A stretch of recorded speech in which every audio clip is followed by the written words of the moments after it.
बहुत सारे कंपनीज आ गई थी, राइट? तो उसमें किधर भी हम्म। सिलेक्शन हो नहीं रहा था। द फैक्ट इज कि कॉलेज में ना हर किसी का प्लेसमेंट तो नहीं होता। ऐसे इंटर्नशिप ढूंढो जहां पर मोस्टली तुम्हें स्टाइपेंड और ऑफर लेटर, ये दो चीजें मिल रही हो, ठीक है? क्योंकि अगर तुम अपना टाइम इन्वेस्ट कर रहे हो तो तुम्हें रिटर्न में भी कुछ मिलना चाहिए। अभी 2 मंथ उनके पास है प्लेसमेंट्स के लिए, तो 2 महीने अच्छे से यूटिलाइज करे। बैकअप प्लान रेडी करके रख दो अभी से ही। मतलब अभी तुम्हारे पास टाइम है तो एक बैकअप के लिए एक रख दो, अगर इनकेस कॉलेज में नहीं हुआ तो ऐसा नहीं होना चाहिए कि तुम्हें एंड टाइम पे ऐसा लगे कि यार मेरे पास अभी कुछ नहीं है। Hello friends, welcome to our channel maths वाला सूरज महतो। और आज का जो हम लोग पॉडकास्ट लेके आए, इसमें बेसिकली हमारे एक फ्रेंड है केदार मलक, उनको मैंने इनवाइट किया है। और हम लोग कुछ चीज़ों पे डिस्कशन करने वाले हैं, जैसे कि ओपन सोर्स कंट्रीब्यूशन क्या होता है, इंटर्नशिप कैसे करें, ऑफ कैंपस कैसे अप्लाई करें, इसके अलावा एकेडमिक्स में अच्छा सीजीपीए कैसे स्कोर करना है, रेज्यूमे कैसे बनाना है। तो इन सब चीज़ों पे हम लोग ने डेप्थ में डिस्कशन किया है। तो ये वीडियो आप जरूर देखिएगा, आपको जरूर हेल्प करेगा। तो हम लोग स्टार्ट करते हैं।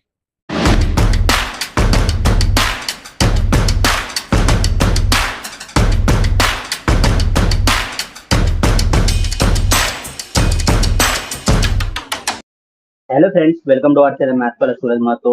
और आज हम लोग आपके लिए एक और पॉडकास्ट लेके आए। और आज जो हमारे गेस्ट है मिस्टर केदार मलक। और इनका अभी क्या है ना, ये जो हमारा रिसेशन का टाइम चल रहा है, तो मोस्टली ऑन कैंपस जो कंपनी जाती है, 1 या 2 लोग को हायर करते हैं। और उसमें जो है नंबर ऑफ जो अपॉर्चुनिटीज हमारी मिस हो जाती है, बहुत लोग को प्लेसमेंट नहीं लगती है। तो इसलिए ना ये टाइम पे ऑफ कैंपस बहुत ही अच्छा अपॉर्चुनिटी है, उसके साथ साथ इंटर्नशिप बहुत अच्छा अपॉर्चुनिटी है, ओपन सोर्स कंट्रीब्यूशन बहुत अच्छा अपॉर्चुनिटी है। और जब आप ऑफ कैंपस पे जाओगे तो आपको सीजीपीए अच्छा होना चाहिए, इसके साथ साथ रेज्यूमे अच्छा होना चाहिए। तो हम लोग ये सारी टॉपिक्स पे आज केदार के साथ बात करने वाले। तो ये पूरा पॉडकास्ट जरूर देखेगा, ये आपको जरूर हेल्प करेगा। वेलकम केदार। या थैंक यू फॉर इनवाइटिंग। तो सबसे पहला तो यही कि आपने मतलब ऑफ कैंपस क्यों प्रीफर किया प्लेसमेंट के लिए। Off campus as such prefer नहीं किया था।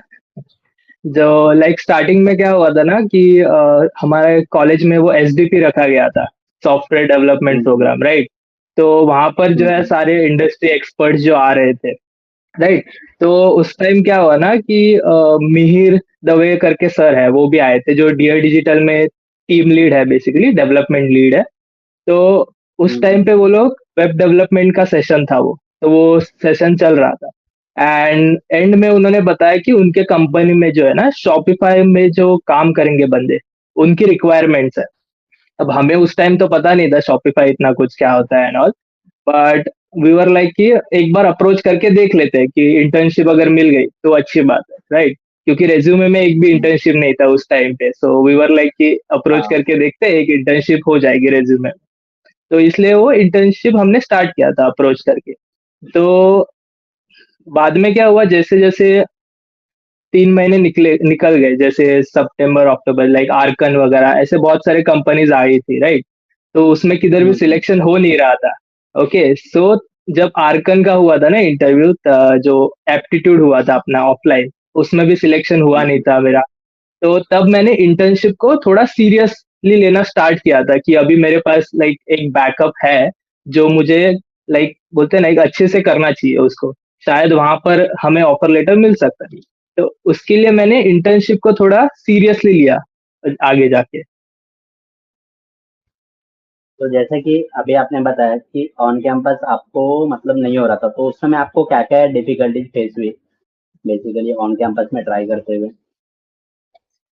ऑन कैंपस में क्या है ना, फर्स्ट ऑफ ऑल देखो, मैं क्या करता था पता है? मैंने ऐसा सोचा था कि लाइक हम जो है ना एप्टीट्यूड एंड टाइम पे कर लेंगे, हाँ, और ज्यादा हम्म। फोकस डेवलपमेंट में लगा दिया था। तो एप्टीट्यूड के टाइम पे जब भी ऑफलाइन होते थे ना, तो कुछ भी प्रॉब्लम सॉल्व ही नहीं होते थे एप्टीट्यूड के। ऑनलाइन के टाइम पे तो हो जाते थे, वो तो सबके हो जाते थे ऑलमोस्ट, बट ऑफलाइन के टाइम पे वो हम्म। तो इसलिए वो एक गलती थी मेरी कि एप्टीट्यूड मैंने लेट स्टार्ट किया था, क्योंकि मैथ्स थोड़ा लाइक मेरा इतना स्ट्रांग नहीं है। तो वो जल्दी कर देते तो शायद से वो हो जाता। मतलब वो बेसिकली ऑन कैंपस में वो लोग पहला राउंड एप्टीट्यूड ही रखते हैं ना, इसके लिए सर। और आपका जो ये डीएस डिजिटल में पैकेज है, तो उसमें आपका रोल क्या है। मेरा role mostly front end development का ही है। तो हमें लाइक पूरा डिजाइनिंग पार्ट ही हैंडल करना होता है। बैक एंड पार्ट अभी इतना नहीं है हमको, बट इन फ्यूचर हो और पहला राउंड। आपने जो इंटर्नशिप किया डीआर डिजिटल पे, वहाँ पे आपको क्या क्या चीजें सीखने के लिए मिली खुद का ग्रोथ के लिए? फर्स्ट ऑफ ऑल तो ग्रोथ के लिए देखो डिफरेंट टेक स्टैक, क्योंकि मैं मोस्टली जो है ना हर टाइम में सिर्फ मर्न स्टैक पे फोकस था।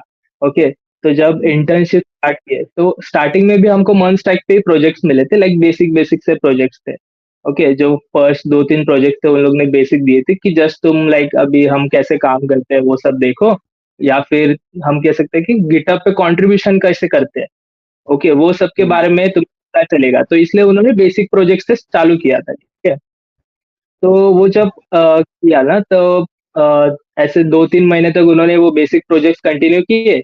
देन उन्होंने उनके जो कंपनी का प्रोजेक्ट है शॉपिफाई पे, जो उनका मेन काम जहाँ पर होता है, वो प्रोजेक्ट हमको हम्म। दिया था। मेरा जो है टेक स्टैक चेंज हो गया, मोस्टली हम मन स्टैक पे ही काम करते थे, अब हमारा शॉपिफाई पे पूरा काम आ गया। तो जैसे वू कॉमर्स वगैरह होते हैं, वैसा ही शॉपिफाई भी होता है। हम्म। लाइक नॉर्मली हम थीम्स वगैरह बनाते हैं ई कॉमर्स के, और वही थीम्स हम अपने क्लाइंट्स को सेल कर देते हैं, राइट। और वही थीम्स को लाइक इन फ्यूचर उनको मेंटेन करना होता है, कुछ चेंजेस करने होते हैं, डिजाइन में कुछ चेंजेस होता है, उनका बैकएंड कंट्रोल करना होता है। तो बैकएंड में भी लाइक बहुत सी नई चीजें सीखा मैं, जैसे हम नॉर्मली कैसे नोड जेएस पे काम करते हैं बैकएंड के टाइम पे, बट जब मैंने हम्म। इंटर्नशिप की तब हमें गैजेट डॉट डेव करके एक है, वो भी एक सर्वरलेस बैकएंड है, तो ये भी एक नई चीज हमें सीखने मिली थी इंटर्नशिप के टाइम पे।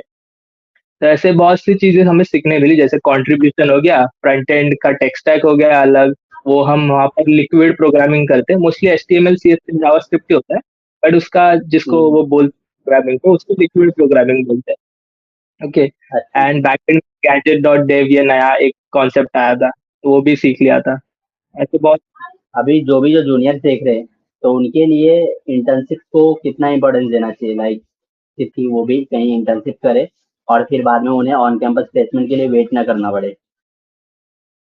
फर्स्ट ऑफ ऑल देखो, इंटर्नशिप ढूंढना इज इम्पोर्टेंट। ओके, क्योंकि मोस्ट ऑफ द टाइम क्या होता है, लिंक्डइन पे तुमने बहुत से लोगों को देखा होगा कि वो लोग इंटर्नशिप लाइक, तुम लोग 1 महीना इंटर्नशिप करते हो, कुछ टास्क दिए जाते हैं तुम्हें, एंड तुम्हें एंड टाइम पे बोलेंगे कि 1 मंथ कंप्लीट होने के बाद कि तुम्हें अगर सर्टिफिकेट चाहिए तो तुम्हें इतना इतना कुछ रुपीस पे करना है, तो ही तुम्हें सर्टिफिकेट मिलेगा, राइट। तो ऐसे इंटर्नशिप से तो पहले बच के रहो। ओके, सेकेंड थिंग इज, अभी अगर तुम third year pass out, okay, then तो एक तो स्टाइपेंड और दूसरा पीपीओ अगर मिल रहा है तो वेल एंड गुड। ओके, तो ये दो चीजें हैं जो तुम्हें ढूंढनी चाहिए ऐसे इंटर्नशिप्स में। बाकी अगर पोर्टल्स की बात करें तो बहुत सारे पोर्टल्स है जहाँ पर इंटर्नशिप्स मिलते हैं। कभी कभार क्या है ना कि बहुत सारे स्टार्टअप्स के जो वेबसाइट्स है, उनके करियर्स के लिस्ट में उनके इंटर्नशिप्स लिस्ट किए होते हैं, तो वो भी तुम देख सकते हो। और इंटर्नशिप स्टार्ट करने के पहले सारी चीजों का कंफर्मेशन ले लो कि इंटर्नशिप में क्या क्या करने वाले हैं, स्टाइपेंड कितना मिलेगा, पीपीओ मिलेगा कि नहीं, कितने मंथ का इंटर्नशिप है, ये सारी चीजें इंटर्नशिप स्टार्ट करने के पहले ही कंफर्म कर लो उन जहाँ से भी तुम करने वाले हो इंटर्नशिप, ऐसा। जैसा कि मैंने आपका रेज्यूमे देखा, तो उसमें आपने मेंशन किया कि आपने मंचटेक बहुत अच्छे से किया है। तो अभी मंचटेक में बहुत लोग करना चाहते हैं, लेकिन बहुत लोगों को प्रॉपर वे पता नहीं होता है, लाइक कि यूट्यूब देख के करे, प्लेलिस्ट देखे, या डॉक्यूमेंटेशन पे जाए, प्रोजेक्ट कौन सा करे। तो उन्हें आप थोड़ा सा गाइड कर दीजिए कि वो कैसे स्टार्ट करे, अगर कोई भी बिगनर मंचटेक स्टार्ट कर रहा है तो, और उन्हें कैसे प्रोजेक्ट करना चाहिए, और वो भी प्रोजेक्ट खुद से करना चाहिए या फिर यूट्यूब से देख के, या फिर कैसे करना चाहिए? ओके, तो देखो मंथ तक बिगिनर हो तो पहले तो है ना, एक एज अ स्टार्ट कोई तो यूट्यूब पे एक वीडियो सर्च कर लो। ओके, जहाँ पर तुम्हें MongoDB, express JS, node JS, react JS, ये सारी चीजों के बारे में नॉलेज मिले, एटलीस्ट बेसिक नॉलेज भी मिल गया ना, तुम एक प्रोजेक्ट स्टार्ट कर सकते हो। ओके, एक स्टेप तुम आगे। ठीक है, अब ना बहुत से लोग क्या करते हैं, कोर्सेस वगैरह भी बाय करते हैं, बट प्रॉब्लम क्या है ना कि तुम एक कोर्स पे स्टिक रहोगे ना, तो प्रॉब्लम क्या होता है, लेट्स से एक पर्सन है और दूसरा पर्सन, ए और बी दो पर्सन है, तो अगर तुम सिर्फ ए पर्सन को फॉलो कर रहे हो, जितना ए पर्सन को आता है ना सिर्फ तुम उतना ही सीख पाओगे, बी पर्सन को शायद हम्म। उससे ज्यादा होगा, तो वो तुम सीख ही नहीं पाओगे, राइट। सो मोस्टली कोर्सेस मत ही लो, ऐसा मेरा मानना है, but it's of course your choice. Then mostly मैं क्या करता था कि यूट्यूब पे कोई कोर्स ले लिया, यूट्यूब पे जो भी वीडियोस है वो ले लिए, फिर वो जैसे वो सिखाते थे ना, लेट्स से कोई एक टॉपिक सिखाया, तो पहले वो मैं जो वो कोड करते थे, वो देख देख के मैं लिख लेता था पहले कोड। ओके। ओके, तो लेट्स से मैंने 1 आवर का कंटेंट आज कंज्यूम किया एक टाइम पे, तो वो मैंने कोड हम्म, साइमल्टेनियसली पैरेलली उसके साथ ही लिखा। अब मैं क्या करता था, एंड में एंड ऑफ द डे क्या करता था रात को, कि वो कोड मैं खुद से लिखने का ट्राई करता था। ओके, कि क्या मुझे वो जम रहा है कि, और अनदर थिंग इज कि क्या वो मुझे कोड समझ रहा है कि नहीं, दैट्स इम्पोर्टेंट। क्योंकि इंटरव्यू के टाइम पे तुम्हें एट द एंड कोड समझाना है, ना कि सिर्फ बताना है कि तुमने कोड लिखा है। तो कोड कैसे वर्क कर रहा है, इंटरनली कैसे वर्क कर रहा है, वो चीज भी तुम्हें आनी चाहिए, ताकि इंटरव्यू में तुम्हें आसानी हो। ठीक है। एंड एक बार तुम जैसे सीख गए, बेसिक सीख गए, लेट्स से मंथ टाइप पे तुमने बेसिक से प्रोजेक्ट्स करना चालू कर दिया। ठीक है। अब क्या करो हम्म, ना कि कोई तो बड़ा प्रोजेक्ट के बारे में सोचो, और एकदम भी बड़ा नहीं चाहिए, एक ऐसा मीडियम साइज प्रोजेक्ट के बारे में सोचो। मोस्ट प्रोबेबली लोग क्या करते हैं, ई कॉमर्स प्रोजेक्ट लेते हैं, क्योंकि ई कॉमर्स में कैसा है, तुम बहुत सी चीजें इंटीग्रेट कर सकते हो ऐसे प्रोजेक्ट्स में। ठीक हम्म, है, तो प्रोजेक्ट ढूंढो जहां पर तुम बहुत सी चीजें इंटीग्रेट कर सकते हो। जैसे अभी ई कॉमर्स में क्या होता है ना, मोस्ट टफ पार्ट क्या होता है, पेमेंट गेटवे सेटअप करना। ओके, तो हम्म, पेमेंट सेटअप करना यूजिंग, बस उस बट क्या है ना, उसका जो बैकएंड है, कि इंटरनली कैसे काम कर रहा है, कि तुम जैसे पैकेट ट्रांसफर कर रहे हो तो उस पैकेट क्या जा रहा है, तो उसको हम मोस्ट प्रोबेबली वेबहुक्स बोलते हैं। ओके, तो वेबहुक्स कैसे काम करते हैं, ये कॉन्सेप्ट तुम्हें अच्छे से आना चाहिए। तो ये सब चीजें तुम पेमेंट गेटवे में, और बहुत सी चीजें होती है जहां पर तुम ऐसे सीख सकते हो। ओके, तो ऐसे प्रोजेक्ट ढूंढो जहां पर तुम मल्टीपल चीजें इंटीग्रेट कर पाओ, तुम अपनी खुद की नई चीजें भी इंटीग्रेट कर लो। और अगर तुम्हें लेट से स्टार्टिंग में क्या होता है ना, मोस्ट प्रोबेबली हम डर जाते हैं, क्योंकि हमको वो आता नहीं है स्टार्टिंग में, कि कैसे कहाँ से स्टार्ट करें। स्टार्टिंग में चाहिए तो तुम कोई यूट्यूब कोर्स रेफर कर लो, बट सेम प्रोजेक्ट इंटरव्यू के टाइम पे मत दिखाया, कुछ उसमें नया तुमने हम्म। खुद से क्या ऐड किया है, वो सब चीजें भी होनी चाहिए उस प्रोजेक्ट में। और बहुत सारे जूनियर्स है ना जिन्होंने समझो मंच टैग किया, वो स्किल्स उनको आती है, बट उन्हें पता नहीं होता एक्चुअली में ओपन सोर्स कैसे करते हैं। तो आप उन्हें बता दीजिए कि ओपन सोर्स अगर करना है और उसमें हम लोग को गिट आना चाहिए, तो वो सब कैसे करें ताकि वो भी कंट्रीब्यूट कर सके और अच्छा खासा इंटर्नशिप ले पाए वहां से। कैसे, देखो ओपन सोर्स कंट्रीब्यूशन जो है ना बहुत इजी होता है, ऐसा जितना टफ नहीं है। अगर तुम्हें अच्छा खासा टेक स्टैक आता है ना, टेक स्टैक का नॉलेज है, देन ओपन सोर्स तुम कर सकते हो। GitHub is not that tough. Like एक बार कोई एक वीडियो देख लो, गिटहब कैसे दोनों एक साथ काम करते हैं, देन तुम सीख जाओगे कंट्रीब्यूशन। अभी मोस्ट प्रोबेबली देखोगे तो थर्ड ईयर वाले जो है ना, वो GSSOC करके ज्वाइन करते हैं, girl script summer of hmm, code. वो भी एक ओपन सोर्स कंट्रीब्यूशन ही है। ओके, तो वहां पर तुम्हें कैसे मल्टीपल प्रोजेक्ट्स मिलते हैं, अभी भी उसका रजिस्ट्रेशन चालू है, बट उधर कैसे मल्टीपल प्रोजेक्ट्स मिलते हैं। तो वहां पर कैसे तुम अपने हिसाब से चूज कर सकते हो कि तुम्हें कौन से प्रोजेक्ट पे काम करना है। तो वहां पर कुछ अच्छे अच्छे प्रोजेक्ट्स होते हैं, वो तुम चूज करो, उन पे तुम काम करो, तो उस पे तुम्हें कैसा सर्टिफिकेशन भी मिलता है। ओपन सोर्स में तुम्हें कंट्रीब्यूट किया, इतना इतना कंट्रीब्यूट करने का तुम्हें सर्टिफिकेशन मिलता है। बट वो सर्टिफिकेशन पे फोकस मत करो, मोस्टली उन प्रोजेक्ट्स में तुम्हें क्या सीखने मिलेगा, या फिर तुम क्या वैल्यू ऐड कर सकते हो उस प्रोजेक्ट्स में, उस पे ज्यादा फोकस करो। ओके, ताकि तुम क्या है ना, इंटरव्यू के टाइम पे भी तुम बता सकते हो कि तुमने ओपन सोर्स कंट्रीब्यूशन में क्या क्या एक्स्ट्रा चीजें की, क्या कौन से प्रोजेक्ट में क्या नया इंट्रोड्यूस किया तुम लोगों ने अपने हिसाब से खुद से। ओके, तो वहां पर ओपन सोर्स कंट्रीब्यूशन लाइक बहुत ज्यादा मेजर रोल प्ले करता है इंटरव्यू के टाइम पे भी, जहाँ पर तुम बता सकते हो कि वो लाइक तुमने कौन से नए नए प्रोजेक्ट्स पे काम किया, और कुछ क्या क्या एक्स्ट्रा किया तुमने, क्या क्या यूनिक वे में तुमने ट्राई। ओके, वो सब तुम बता सकते हो इंटरव्यू के टाइम पे, वो ज्यादा यूजफुल रहता है बताना। तो तुम्हें खुद भी सीखने को मिलता है ना, क्योंकि लेट से कुछ नया टेक स्टैक उसमें होगा उस पर्टिकुलर प्रोजेक्ट में, तो वो भी चीज तुम एक्सप्लोर करोगे खुद से, तो तुम्हें कुछ एक्स्ट्रा टेक्नोलॉजीज भी नई आ जाएंगी बहाने। और आपने इन सब के अलावा ना बहुत सारे कॉम्पिटिशन्स वगैरह में पार्टिसिपेट भी किया था, जैसे कि हैकाथॉन हो गया, इसके अलावा IEEE का पेपर प्रेजेंटेशन हो गया। तो इन सब में आपको क्या क्या चीजें सीखने मिली और ये क्यों करना चाहिए जूनियर्स को? हैकाथॉन में देखो, हैकाथॉन में टीम वर्क सीखने को मिलता है तुम्हें, कि एक टीम में तुम कैसे काम करोगे। और वहां पर ऐसा नहीं होता कि एक बंदा सिर्फ प्रोजेक्ट बनाए बाकी सब ऐसे बैठे रहेंगे। तीनों काम करते हैं, सो प्रोजेक्ट का वो कोऑर्डिनेशन बना हुआ रहता है। ओके, तो टीम वर्क तुम वहां सीख जाते हो। एंड अनदर थिंग इज कि वो कैसा एक चैलेंजिंग पार्ट रहता है जहाँ पर क्या होता है ना, कुछ चीजें वर्क करती है, कुछ चीजें वर्क नहीं करती है, तो तुम वो चीज खुद से एक्सप्लोर करते हो क्योंकि कि लाइक ये काम क्यों नहीं कर रहा। ओके, एंड देन तुम उसके लिए कुछ नया सॉल्यूशन लेके आते हो। ओके, तो वहां पर क्या होता है ना, तुम वहां पर भी बहुत सी नई चीजों के साथ एक्सप्लोर करना चालू कर देते हो हैकेथॉन के टाइम पे, राइट। सो इसलिए वो चीज इंपॉर्टेंट रहती है। Paper publication is right, like इतना आई डोंट थिंक सो कि इतना ज्यादा इंपॉर्टेंट रहता है, क्योंकि इंटरव्यू के टाइम मैंने जितने इंटरव्यूज दिए उसमें तो इतना हम्म, फोकस किया नहीं गया था उस टाइम पे। उन लोग ने लाइक प्रोजेक्ट्स पे हम्म, फोकस किया कि तुमने प्रोजेक्ट्स में क्या क्या किया। फिर हैकेथॉन में जो हम थर्ड प्राइज मिला था हमें, तो हैकेथॉन के टाइम पे हमने पर्टिकुलर प्रोजेक्ट में क्या क्या किया था, कौन से टेक्नोलॉजीज यूज किए थे, फिर हमारा अप्रोच क्या था। ओके, ये सब चीजों पे उन्होंने ज्यादा फोकस किया था। पब्लिकेशन इज लाइक, हाँ तुम कर सकते हो, तुम्हारे रेज्यूमे में तुम ऐड करने के लिए अच्छा है, बट इतना इंटरव्यूज में पूछा नहीं जाता उस पब्लिकेशंस के बारे में। बट मोस्टली अगर तुम रेज्यूमे अच्छा बनाना चाहते हो देन ऑफ कोर्स तुम्हें प्रोजेक्ट्स पे ध्यान देना है। ओपन सोर्स कंट्रीब्यूशन अगर तुम कर रहे हो then well and good. And internships करना इज इम्पोर्टेंट, बिकॉज अब मैं ये थोड़ा टॉपिक आगे लेके जा रहा हूँ। इंटर्नशिप हम्म, को है ना, मतलब बैकअप प्लान रखो, ना कि तुम्हारा फर्स्ट फोकस रखो, क्योंकि मोस्ट ऑफ द टाइम कैसा है, ऑलमोस्ट सब स्टूडेंट्स क्या है ना, ऑन कैंपस प्लेसमेंट्स पे ज्यादा फोकस करते हैं। Okay, but the fact is कि कॉलेज में ना हर किसी का प्लेसमेंट तो नहीं होता। ओके, ये सबको पता है। हम्म, तो इसलिए एक बैकअप प्लान रेडी होना हमेशा जरूरी है इंटर्नशिप्स के टाइम पे। ओके, तो वहां पर कैसा है, अभी इंटर्नशिप के टाइम पे भी कुछ कुछ इंटर्नशिप जो अच्छे अच्छे होते हैं ना, वहां पर इंटरव्यूज वगैरह होते हैं।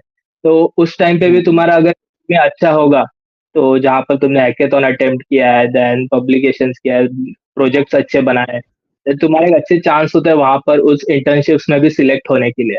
ओके, तो इसलिए हैकेथॉन ये सब चीजों पे ध्यान देना चाहिए हर एक जूनियर जो भी है उन्होंने। और जो अभी आपने जैसे रेज्यूमे की बात की ना, तो बहुत लोगों को पता नहीं होता अपना रेज्यूमे कैसे बनाए। अभी भी बहुत लोग मुझे पूछते हैं कि ये बराबर है कि नहीं, इसको कैसे डालूं। तो आप उन्हें थोड़ा गाइड कर दीजिए कि रेज्यूमे कैसे बनाए, और कुछ टूल्स अगर आप यूज करते हो जो कि, और हमें पता है कि वहाँ रेज्यूमे कोई इंसान बैठ के तो शॉर्टलिस्ट करता नहीं, एक्चुअली में कुछ उनका एटी कुछ तो मशीन होता है, उससे होता है। तो उसमें रेज्यूमे को कैसे बनाए कि वहाँ पे वो सेलेक्ट हो जाए और आगे का इंटरव्यू राउंड के लिए उन्हें कॉल अप आए। रेज्यूमे बनाने के लिए ना मोस्ट ऑफ द लोग क्या करते हैं, वर्ड डॉक फाइल पे बना देते हैं, एकदम सा सिंपल सा रेज्यूमे होता है। ओके, वर्ड डॉक फाइल पे बनाते हैं, बट प्रॉब्लम है कि एटीएस के टाइम पे है ना, वो लाइक की वैल्यू पेयर्स की तरह ऐसा नोट डाउन करता है, वो एक कॉमन फाइल जनरेट करता है एटीएस। आप वर्ड में बनाते हैं उसका फॉर्मेटिंग बहुत ही एकदम ऐसा मेस्ड अप होता है सारी चीजें। ओके, उसका जब टेक्स्ट फाइल निकलता है वो बहुत ही मेस्ड अप निकलता है, ठीक है। इसलिए कुछ ऐसे हम्म, ऑनलाइन होता है, या फिर लेट से तुम लेटेक्स वगैरह पे जाओ, या फिर तुम फ्लो सीवी पे जाओ। ठीक है, फ्लो सीवी पे जाओ ताकि वहां पर कैसा यूआई है पूरा, तो तुम्हें इजीली फटफट बन जाएगा रेज्यूमे। सिंपल और सोबर रेज्यूमे बना दो, एकदम ज्यादा फैंसी रेज्यूमे की जरूरत नहीं होती एटीएस में। ओके, सिंपल रेज्यूमे एटीएस में सिलेक्ट हो जाते हैं अच्छे खासे। और जो आप ना एकेडमिक्स में भी बहुत अच्छे थे, हर बार आपके 8.7 9 ऐसे पॉइंटर्स आते थे, और आप साथ में इंटर्नशिप भी कर रहे हो, अच्छे अच्छे प्रोजेक्ट भी कर रहे हो। तो एकेडमिक्स में क्या अलग करते थे बाकियों से कि आपके इतने अच्छे पॉइंटर आते थे, और आप हमेशा क्लास के टॉप 2 टॉप 3 के लिस्ट में हर साल तो रहते ही थे। तो एकेडमिक्स में बहुत अच्छा कैसे किया जाए ऐसा। ऐसा तो मैं इतना ज्यादा कुछ नहीं करता था, ऐसे लोगों को लगता है कि मैं बहुत पढ़ता हूँ, बट ऐसा नहीं है। जब हम टेंथ टेंथ में थे ना, तब क्या हुआ था कि जो हम क्लासेस में जाते थे वहां पर हमारी जो मैम थी ना, उन्होंने हमको बताया कि देखो, पढ़ाई तो सब लोग करते हैं। ओके, ऐसा नहीं कि सिर्फ हम पढ़ रहे हैं और बाकी लोग पढ़ नहीं रहे, पढ़ाई तो सब करते हैं। हम्म, पेपर में रिप्रेजेंट कैसे करते हो तुम, वो सारी चीजों पे वो मैटर करता है। ओके, तो उस पे हमको टीचर्स ने बोला था कि लाइक तुम पेपर में है ना कंटेंट से ज्यादा डायग्राम्स ज्यादा ड्रॉ किया करो, क्योंकि क्या होता है, अगर तुम डायग्राम ड्रॉ कर रहे हो ना, वो भी डिटेल डायग्राम, ऐसा नहीं कि कुछ भी बना दिया डायग्राम में, थोड़ा डिटेल डायग्राम ड्रॉ करोगे तो कंटेंट पे इतना ज्यादा फोकस जाता नहीं है, जो एग्जामिनर्स पेपर्स चेक करते हैं ना, तो वो लोग कंटेंट पे हम्म। ज्यादा वो डायग्राम पे ही लिख लेते हैं, ओके डायग्राम अच्छा है, देन इसको अच्छे मार्क्स दे देते हैं। ओके, और हैंड राइटिंग एक अदर फैक्टर होता है, but it's not important as it is. हाँ। हम भी ऐसे ही एक रात पहले ही पढ़ते हैं, ऐसा कुछ ज्यादा टॉप करने के लिए कुछ पढ़ते नहीं है। मतलब बेसिकली आप कहना चाहते हो कि कंटेंट जो हम लोग भरते हैं ना, उसके बदले उसको डायग्राम में रिप्रेजेंट करो, कोई फिगर में, फ्लो चार्ट, वेब डायग्राम, ऐसा अगर कुछ करेंगे तो हमारे लिए ज्यादा अच्छा रहेगा, ऐसा। और स्ट्रक्चर्ड पॉइंट में लिखो, जो भी कंटेंट लिख रहे हो ना तुम, ऐसा बस पैराग्राफ के टाइप में लिखते मत जाओ कि लाइक लेट से हम्म। कोई कीवर्ड होगा तो वो की पॉइंट्स हम लिखते हैं ना, ये पहला पॉइंट, तो ये पॉइंट का क्या बोलेंगे उसको, एस्पेक्ट बोलेंगे, इस ये एस्पेक्ट पे ये हम्म। कंटेंट। तो वैसे की पॉइंट्स लिखो, तो वो की पॉइंट्स वो लोग सिर्फ उतना चेक करेंगे, कंटेंट इतना पढ़ते नहीं बैठेंगे वो लोग। और एक मैं क्वेश्चन पूछना चाहता हूँ, मुझे भी पूछना था, बहुत लोगों ने मुझे पूछने भी बोला था कि अभी केदार ना, मतलब कॉलेज में या क्लास में ना, मतलब बहुत क्या बोलते हैं, अच्छा मतलब बच्चों की लिस्ट सोचते हैं ना, तो सबसे पहले केदार ही याद आता है, ऐसा मतलब सबका कहना है। और जब आपकी प्लेसमेंट नहीं हो रही थी, तो सब बेसिकली आपको क्वेश्चन पूछते हैं, केदार तेरा कैसे नहीं हो रहा है, और केदार तेरा तो होना ही चाहिए था, तो तेरा नाम क्यों नहीं है। तो उस समय आप उन सब सिचुएशन में खुद के साथ कैसे डील करते थे? फर्स्ट ऑफ ऑल तो देखो, जैसे मैंने बताया कि ऑन कैंपस तो हो नहीं रहा था, तो वैसे ही डिप्रेस्ड पड़े थे। ओके, बट मेरे पेरेंट्स जो है ना बहुत ज्यादा सपोर्टिव थे, दे आर लाइक कि कॉलेज में नहीं हो रहा तो एटलीस्ट तेरा जो इंटर्नशिप चल रहा है ना उस पर तू ज्यादा फोकस कर। तो मोस्टली घर से सपोर्ट हम्म। था, घर से प्रेशर नहीं आ रहा था। कभी कभार बोल देते हम्म। थे कि तू कुछ कर नहीं रहा है क्या, सबका प्लेसमेंट हो रहा है, तेरा नहीं हो रहा। बट इतना ज्यादा कि कभी प्रेशराइज नहीं किया उस चीज के ऊपर। उन्होंने बोला तेरा इंटर्नशिप जो चालू है उस पर ज्यादा अच्छे से ध्यान दे, शायद उधर तेरा हो जाए प्लेसमेंट। तो मैंने इसलिए इंटर्नशिप पे ज्यादा फोकस किया था, एंड एंड टाइम पे वो लग गया, अराउंड 5-6 मंथ्स का ट्राई करने के बाद।